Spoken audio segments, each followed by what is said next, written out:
Hello, everybody. My name is TricksterShadow, and today, a lot of catching up to do with you guys. So, if you guys haven't been keeping up with VHS, there's a new monster that is coming named the Deathwire. And Deathwire is a killer robot monster, and there's a lot to talk about. First, there was a reveal trailer published on August 29th by the devs. I believe that was last week. I don't know my concept of time. Yeah, that was last Monday, as of the time of this recording. And let's just watch through this reveal trailer real quick. So you can see there's a bunch of code. It's like a login screen. Finish rebooting. Hello, ready to eviscerate. Replitech, which is the company that owns the facility map. And I don't know what all that binary says. I'm sure somebody has translated it. We have Reggie, who's supposed to be the next teen that'll be coming to VHS eventually. And then here we have a first look, or this was the first look at the new map that's coming.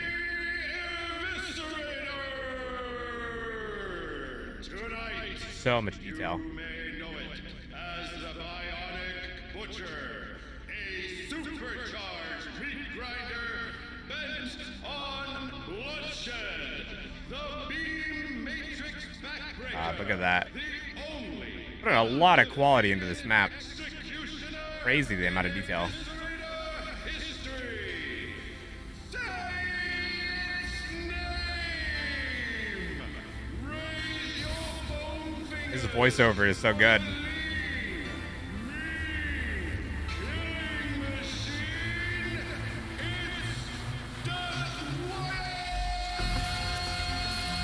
God, I love like the multiple faces too. They're just so much good quality that's coming from Helpful Games.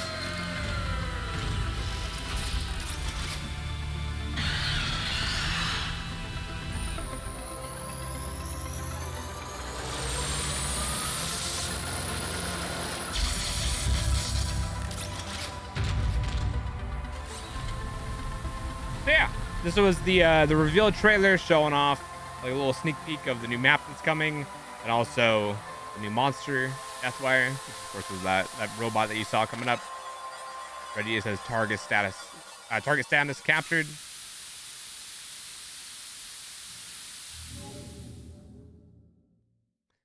And there's also a little bit that I'll let play at the end, just because I think it's kind of funny. It reminds me of Pixar lamp.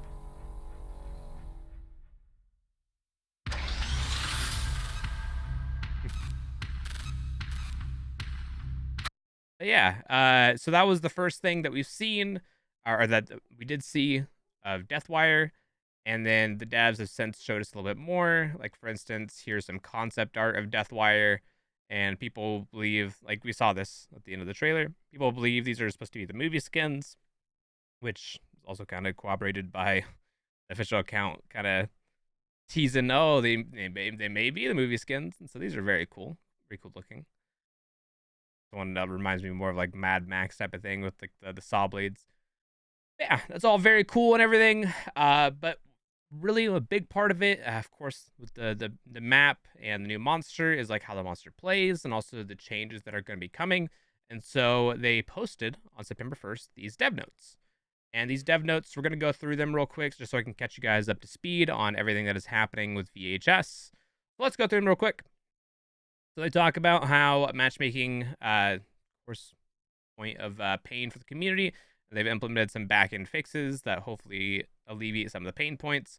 And then they also go into more of like the monster experience, that they want to make the monster experience a little bit better.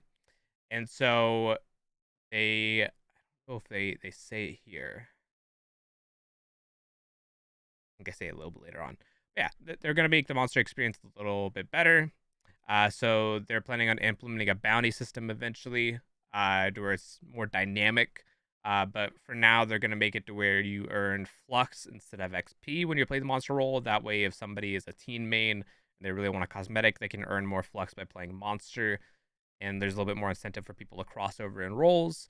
Vending machines have a new interaction where a monster can go up to a vending machine that's active, that's like ready to be looted, that's lit up, and they can hit it, and it'll deactivate the vending machine for 60 seconds, and then when the prize, or when the choppy bar or cola wants to come back, it'll come back to a random deactivated vending machine. So it could be the same one, or it could be one on a different side of the map. And so it's a little bit of a way for monsters to try to combat chompy bars and colas, which is good to see. And I've also tried this out as I'm a rewinder. I'm partnered with this game. I do have a little bit of a sneak peek, and I'm able to look at changes and provide feedback based on the community or like my concerns. And this is a change that feels really good in my opinion because like if you go into matches, you'll notice a lot of times people will drink colas and be able to get distance or eat a candy bar and they won't die. And so being able to combat that a little bit does feel very good. Like system changes. So they're going to be making it to where plays will be a core mechanic. So every so many hits, I believe it's 8 hits, as we'll see later on. I'm going to show you some gameplay. Every 8 hits, you'll get a random plague, and it'll be anything. It could be a cooldown plague or rage plague, stuff like that. And all the plagues have been adjusted since they're going to be getting more often. Some of them have been nerfed a little bit, and so it's kind of like a milestone, a little bit of a reward for playing so well. You get a plague to help you out along in your matches, and if you bring in a plague, the plagues aren't going away as prizes. You can still bring in plagues. It's just you can't earn another one until you use the one that you already have. They're also putting in the busted status effect. So basically, they're going to make it to where I believe it's 6 hits.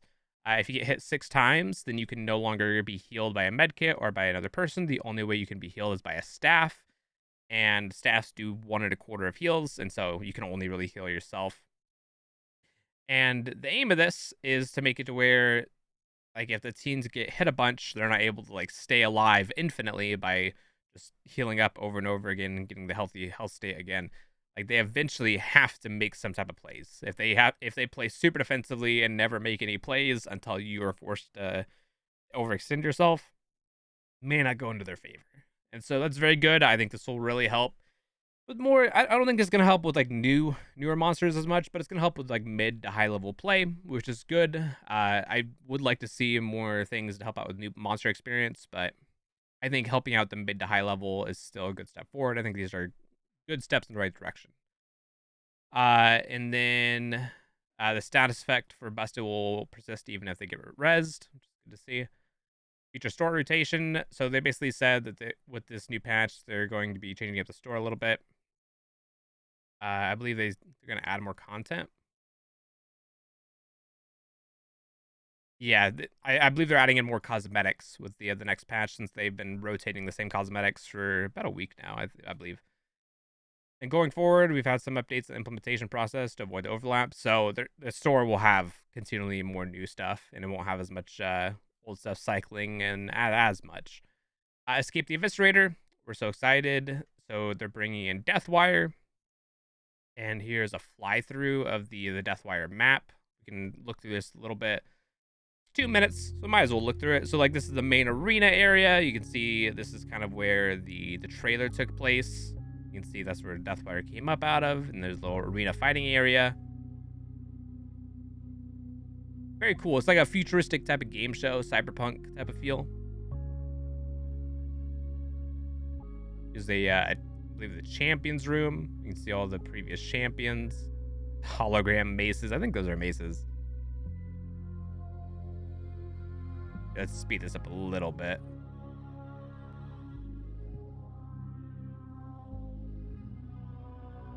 Little press room. And we got a bar.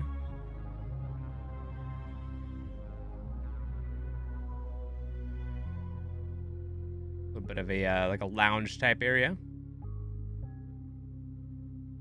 Like a boss office, and you can see even the arena in the background if we actually go back to the arena. You can see that's the window that we're looking out of. Kind of cool. Like little details like that. You can see out to other parts of the map through the windows. A little security area right here. Outside bit. And here's like a shop area, a little market. I think it's very cool. Little underground section. A lot of different areas. Like each room is very like distinct from the last, which is very cool. A robotics area, med bay. And you see some of the vending machines are separated from each other, which is cool. Inside the med bay, little like TV studio. And my favorite detail is you can see the cars flying above. So when you're actually out there, you can look up and you can see the city skyline and see the cars, like the flying traffic going back and forth, which is very cool. Very, very cool. So that's the new map.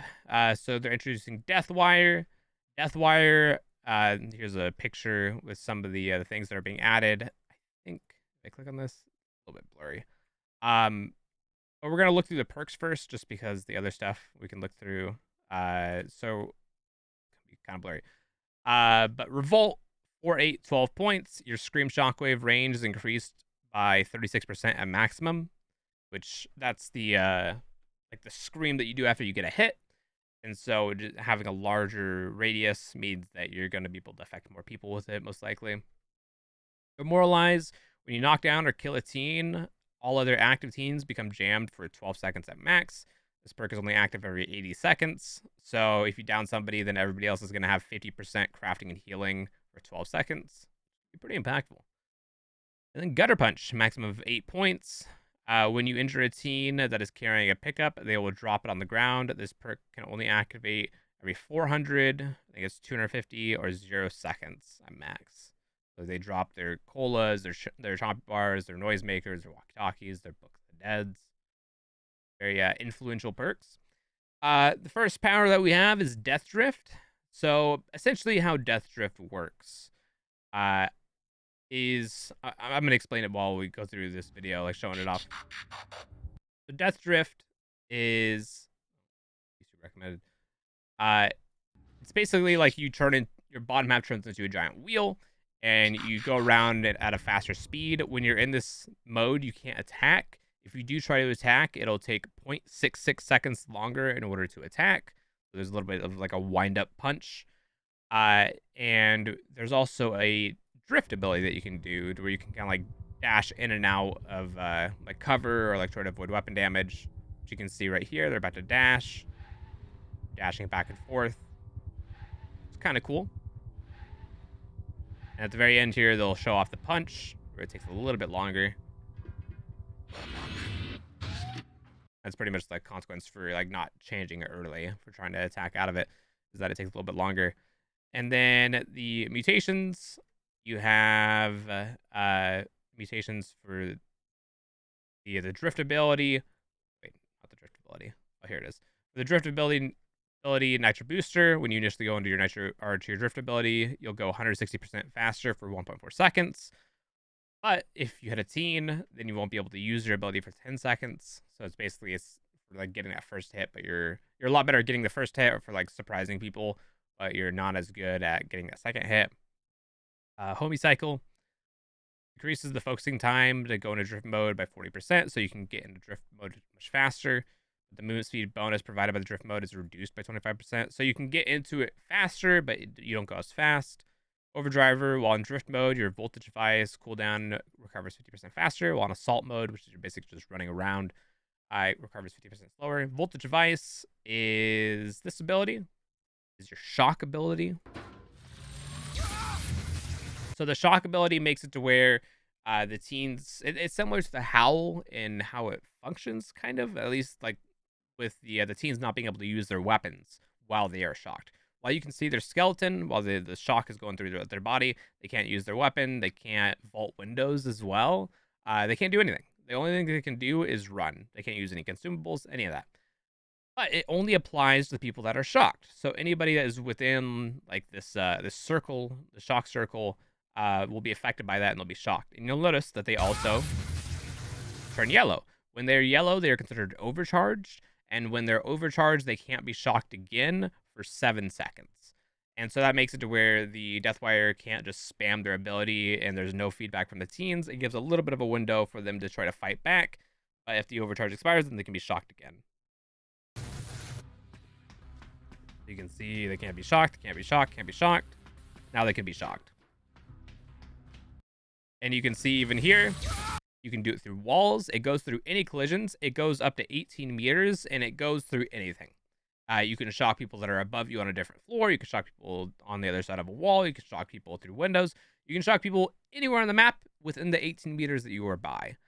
And you get 2 of these at default. You get 2 shocks Takes 15 seconds to recover each shock. And so this ability on paper, I've heard a lot of people say this ability seems really weak. But the fact that you have two of these and the cooldown is really low means that you can, if you're chasing somebody, you can shock them. They'll probably run away, try to run to somebody else. And then because you have a second one pocketed, you can shock the person that's trying to save them as well as the person that you're chasing and be able to get hit no matter what. And because of the low cooldowns, by the time you do your second shock, your first shock is probably already recovered.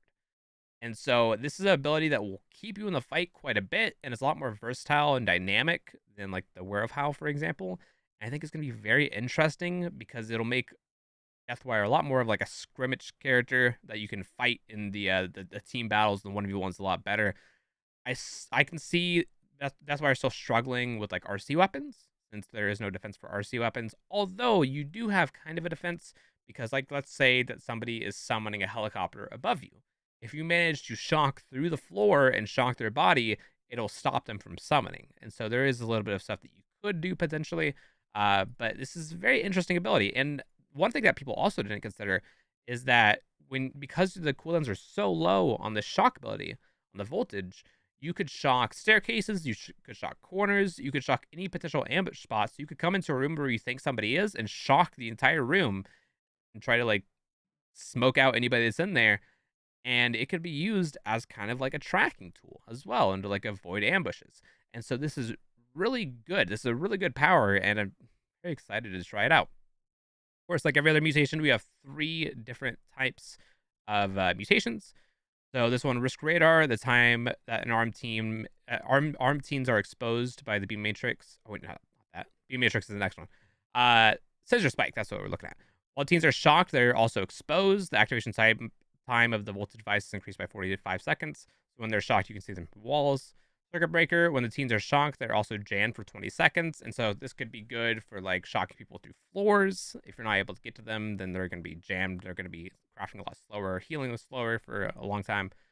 Overcharge status effect lasts 1.5 seconds longer. So you got to be a lot more precise with your shocks. Chaos Coil, you may now store up to 3 shocks, but the shocks no longer affect unarmed teens. Now that doesn't seem bad, but that makes it to where your early game isn't as good because normally you use the shock to slow down people so you can get the hit or prevent them from vaulting, and so that could affect your early game quite a bit.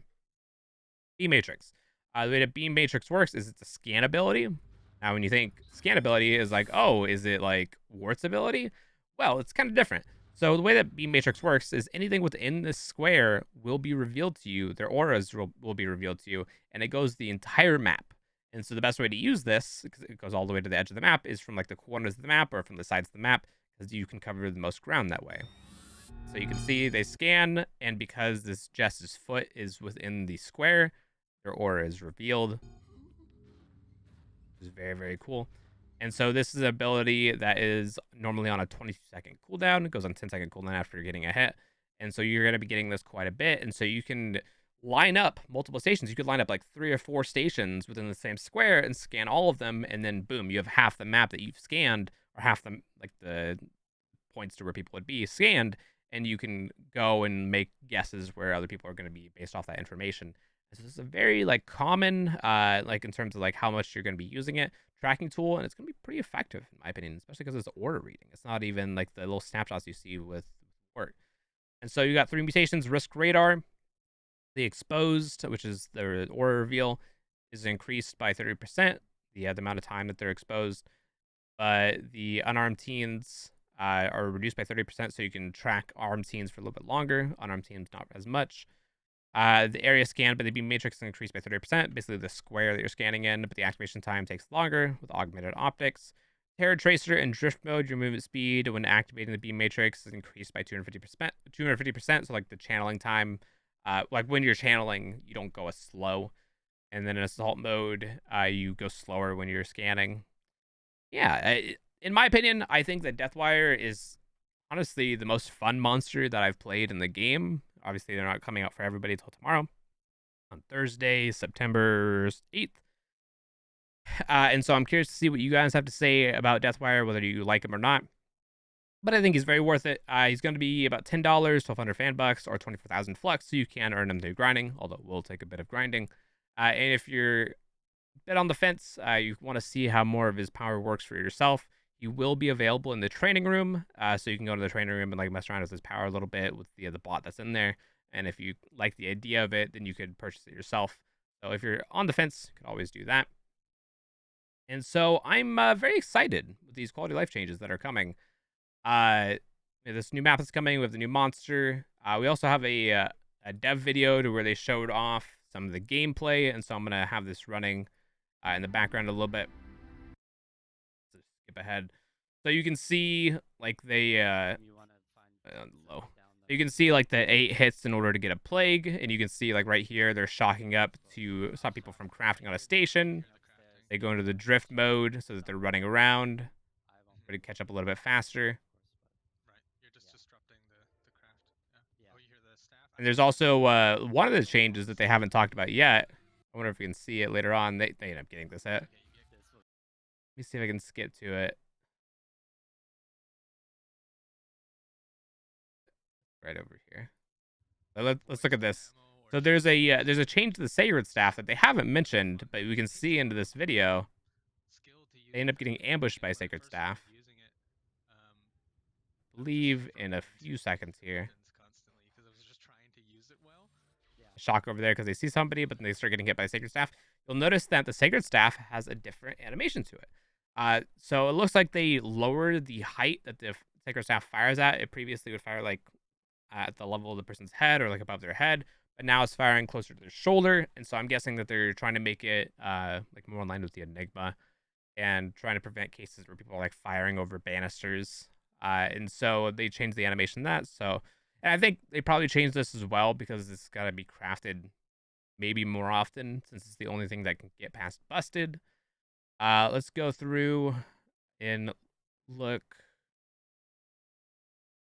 Oh, they spawn in a plague here. It looks like. Yeah, let's look at that. This is beta footage, and so the animations are a bit rough. So they managed to get a plague here. Like, I believe it's like a T-posing plague, which is going to be fixed upon release. It's just like a completely rigid plague. They get a cooldown plague. And so they scan both these stations in that corner of the map, and they use the cooldown plague so they can get their shock back fast, or not their shock, but their scan back faster. And you can see they can't catch up there because the person has the overcharge applied to them. It's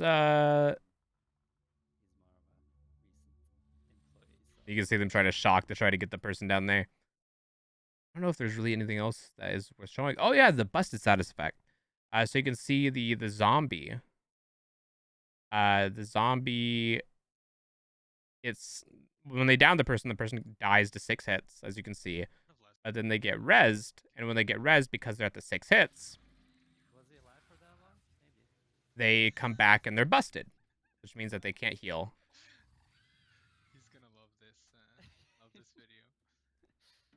There they go. And you can see that there's a different profile picture. And also, their blood turns purple when they're running around. Right there. And they do manage to end up healing at one point in the match. Let's try to skip to that. And it's kind of interesting because like you can see they're busted and then now they're healed. So you have like the information, okay, because they're healed and they were busted, that person has a sacred staff or somebody has a sacred staff.